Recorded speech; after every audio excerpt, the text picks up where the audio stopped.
Hello नमस्कार दोस्तों, कैसे हैं आप लोग। उम्मीद करता हूँ ठीक ही होंगे। आज मैं बात करने वाला हूँ ट्रेंडिंग स्टार खेसारी लाल यादव के बारे में। जी हाँ, सुपरस्टार खेसारी लाल यादव का नया गाना रिलीज हो चुका है। जाएं और गाने को प्यार दुलार दें। तो आप वीडियो में बने रहें, वीडियो को अंत तक देखें ताकि आपको पूरी जानकारी मिल सके कि किस यूट्यूब चैनल पर कौन सा गाना आया है और कब आया है।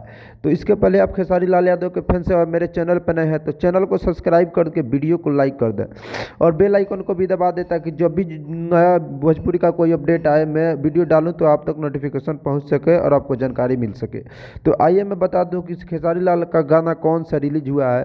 खेसारी लाल का गाना सुतेला बलम गुलथड़िया, जी हाँ, गुलथड़िया सुतेला बलम गाना रिलीज कर दिया गया है। आप SRK म्यूजिक के यूट्यूब चैनल पर जाकर देख सकते हैं, गाना का आनंद ले सकते हैं।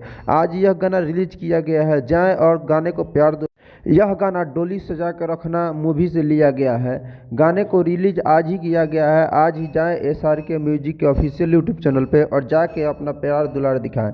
तो आपको यह वीडियो कैसी लगी, उम्मीद है वीडियो अच्छी लगी होगी। तो अपना नीचे राय कमेंट बॉक्स में ज़रूर दें। तो मिलते हैं अगले वीडियो में, तब तक के लिए बाय।